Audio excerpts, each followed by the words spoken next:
اعوذ باللہ من الشیطان الرجیم بسم اللہ الرحمن الرحیم الحمد للہ رب العالمین صلی اللہ علی سیدنا محمد واہل بیتہ الطاہرین اللہم صل علی محمد وآل محمد اما بعد بحث گفتگو ہماری چل رہی تھی تجری اور انقیاد کے مسئلے میں. تو یہاں پر صاحب اصول اور مصنف کے درمیان میں ایک اختلافی مسئلہ ہے، وہ یہ ہے، اور اس مسئلے کا موضوع یہ ہے کہ بس اوقات کیا ہوتا ہے، ایک ہی مسئلے کے اندر تجری اور عصیان کیا ہوتا ہے، جمع ہو جاتے ہیں.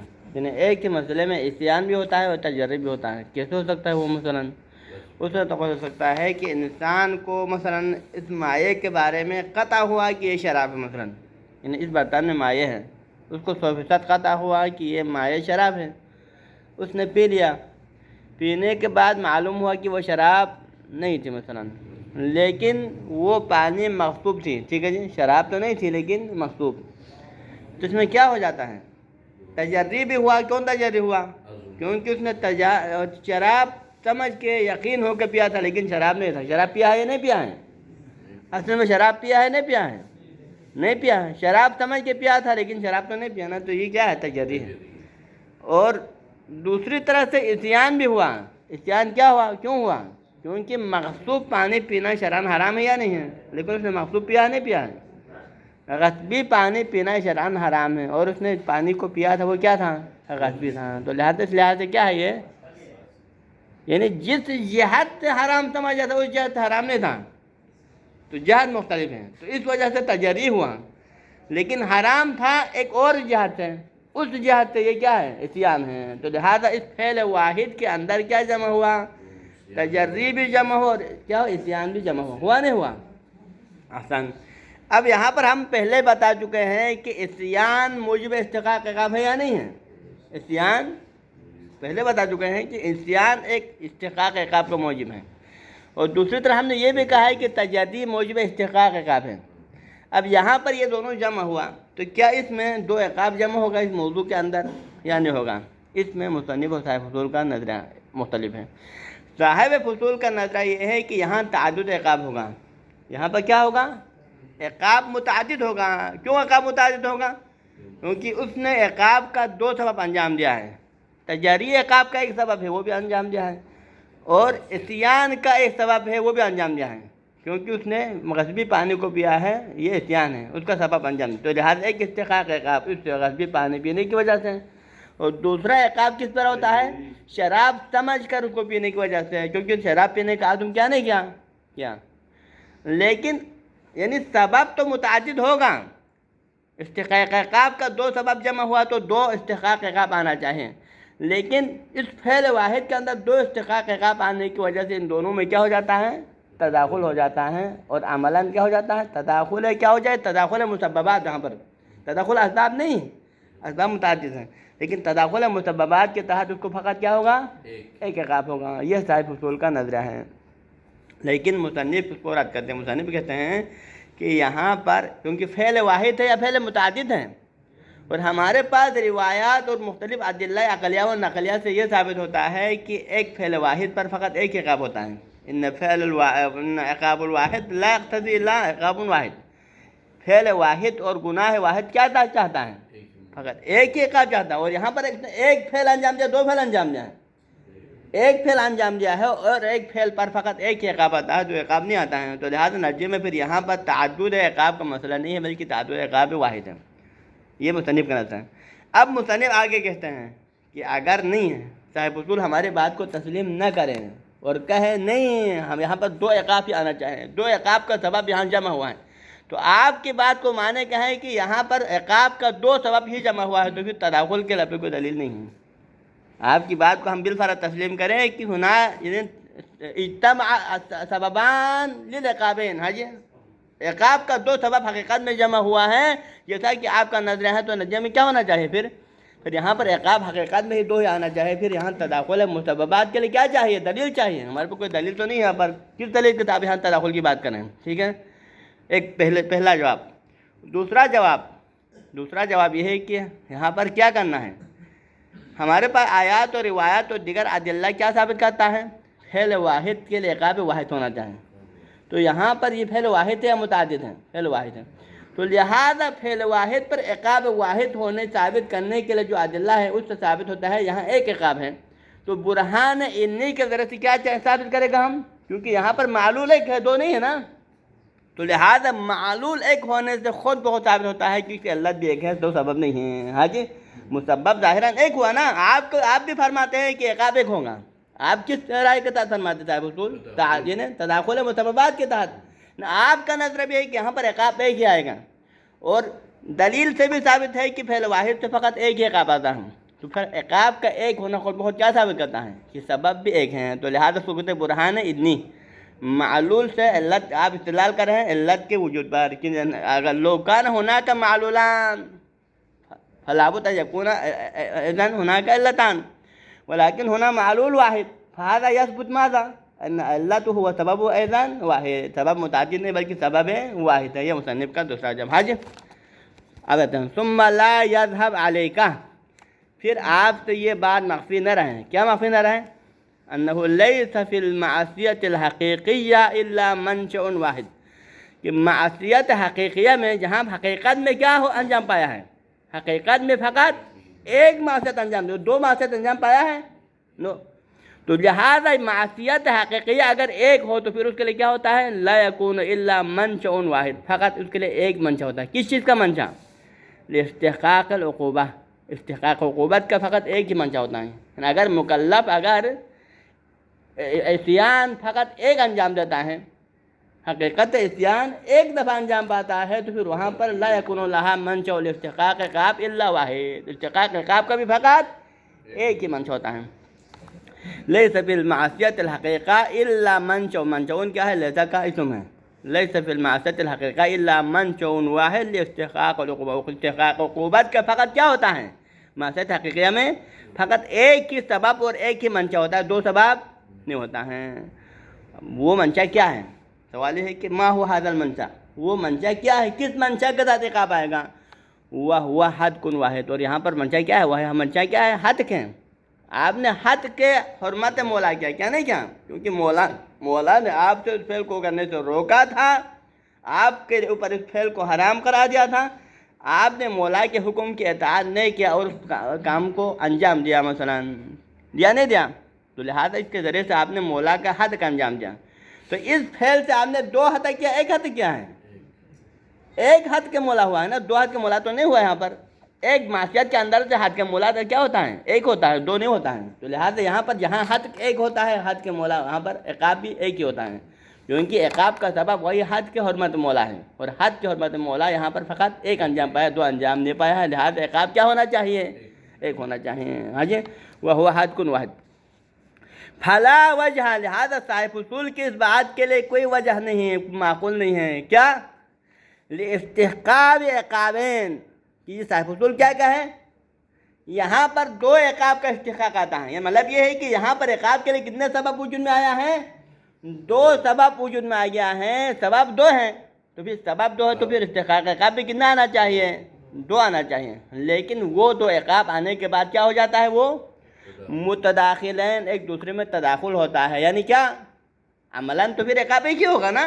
فرضاً یہ ہے کہ دو استحقاق عقاب اس بندے پر آنا چاہیے، لیکن وہ دونوں مل کر کیا بن جاتا ہے؟ عقاب واحد بن جاتا ہے. مطلب یہ کہ یہاں پر تعدد اسباب ہوگا صاحب اصول کے نظرے میں، لیکن مسببات میں تداخل ہو جائے گا اور دونوں عقاب مل کر ایک عقاب بن جاتا ہے. ہاں جی، فلا وجہ. یہ مصنف اس کو رد کر رہا ہے، صاحب اصول کے نظرے کو رد کر کے فرماتے ہیں کہ فلا وجہ لقول صاحب الفصول. صاحب اصول کے اس قول کی کوئی وجہ نہیں ہے، کیونکہ کیا کہتا ہے؟ لاستحقاق عقابین. وہ کہتا ہے کہ یہاں پر جہاں پر تجری اور معصیت دونوں جمع ہو جاتا ہے تو وہاں پر کیا ہو جاتا ہے؟ دو عقاب آ جاتا ہے، لیکن دونوں عقاب متداخلین، ایک دوسرے میں تداخل ہو جاتا ہے. کما توہم من توہم صاحب الفصول. بھئی لا وجہ کے لیے تو دلیل چاہیے نا. آپ نے صاحب اصول کے قول کو رد کرتے ہوئے کیا فرمایا؟ لا وجہ لہذا القول. صاحب اصول کے قول کے لیے کوئی وجہ نہیں ہے، معقول نہیں ہے. تو معقول کیوں نہیں ہے صاحب اصول کے قول؟ اس کے لیے وہ جواب کیا ہے؟ پہلا جواب اول صاحب اصول کے لیے مصنف کی طرف سے یہ ہے کہ